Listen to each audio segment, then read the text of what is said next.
फरवरी का पहला दिन है और ठंड आप देख ही सकते हैं। कोहरा चारों तरफ कितना भयानक है। और आशा करता हूँ आप सभी लोग ठीक होंगे। और अभी यहाँ बैठे बैठे एक विचार आया मेरे मन में कि जब इंसान ने शुरुआत में अपना जीवन स्टार्ट किया था तो वो समूहों में रहता था। आदिमानव जो थे, हमारी जो सबसे पहली शक्ति बनी वो था हमारा समूहवाद, कि हम एक साथ रहना हमने शुरू किया। उससे हमें कई सारे फ़ायदे हुए, जैसे कि हमारी ताकत बढ़ी। जब हम ग्रुप्स में होते थे तो हमें शिकारियों से डर ज़्यादा, शिकारियों से सुरक्षा ज़्यादा प्रदान होती थी। दूसरी चीज़, हम एक दूसरे के काम बटाते थे। मान लीजिए भोजन के लिए एक ने लकड़ी की व्यवस्था कर ली, दूसरा शिकार के लिए चला गया।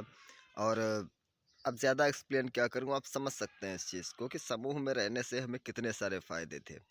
लेकिन अगर आज की बात की जाए, आज यही समूह बढ़ते गए, धीमे धीमे समूह से वर्ग बने, जातियाँ बनी, राष्ट्र बन गए, देश बन गए। लेकिन क्या समूह में हम आज भी रहते हैं?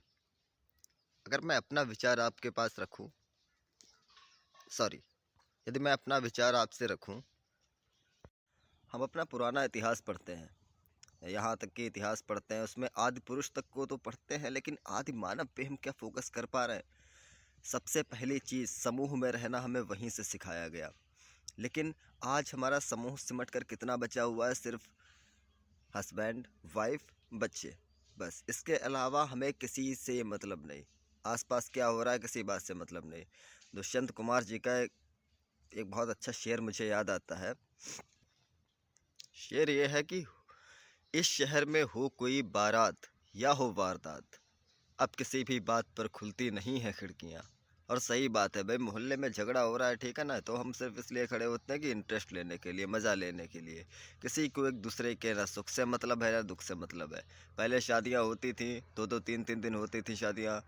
आजकल बारात में जाया जाता है सिर्फ फॉर्मेलिटीज़ के लिए। गए, खाया, चले आए, बाराती भी बनना, इतना भी समय किसी के पास नहीं है। अब एज वेल, जैसे मैं ही यहाँ पे बात कर रहा हूँ, आप लोग यहाँ पे जो भी बात कर रहा हूँ, मैं वीडियो इसलिए नहीं बना रहा हूँ कि मैं यहाँ पे कोई अपनी प्रोग्रेस चाह रहा हूँ, बस मेरी बात करने की इच्छा हो रही है बाकियों से। लेकिन मैं किससे बैठ के बात करूँ? अभी तो विकल्प ऐसे आते हैं। अभी मैंने एक एग्जांपल एक विज्ञापन देखा था, जुपी, एक साइट आई है लूडो। तो उसमें बोल रहे थे कि बोर्ड का ज़माना गया, बोर्ड को छोड़ो, मोबाइल पे आओ। अरे भाई, बोर्ड में चार लोग बैठ कर के खेलते थे, वो चीज़ हट गई, मोबाइल्स आ गए। लेकिन सच में ये देखकर बड़ा कष्ट होता है मुझे। मैं एक अध्यापक हूँ, मेरी बस यही निष्ठा है। मेरे पिछले वीडियो में आप देख सकते हैं मैंने कैसे मैं गांव-गांव जाता हूँ और कैसी कंडीशंस मेरे सामने आती हैं बच्चों को जोड़ने के लिए, समाज को जोड़ने के लिए। प्रधान जी से 3 दिन से मिलने को हूँ, लेकिन वो टाइम नहीं दे रहे हैं। कल उनके घर पे जाकर मैं 1 घंटे वेट करता रहा, पर कोई टाइमिंग नहीं दी जा रही मुझे।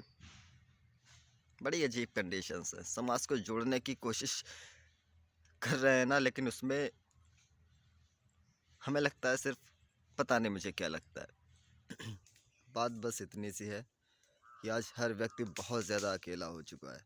मैं बस कोशिश कर रहा हूँ सभी को जोड़ने की, और उसमें मैं बस आपका सपोर्ट चाहता हूँ, क्योंकि मुझे पता है समाज इस तरह से सपोर्ट नहीं देने वाला मुझे। आप मेरे साथ जुड़िए, मैं अपने कर्तव्य पर हूँ और हमेशा लगा रहूँगा। जय हिंद, जय भारत।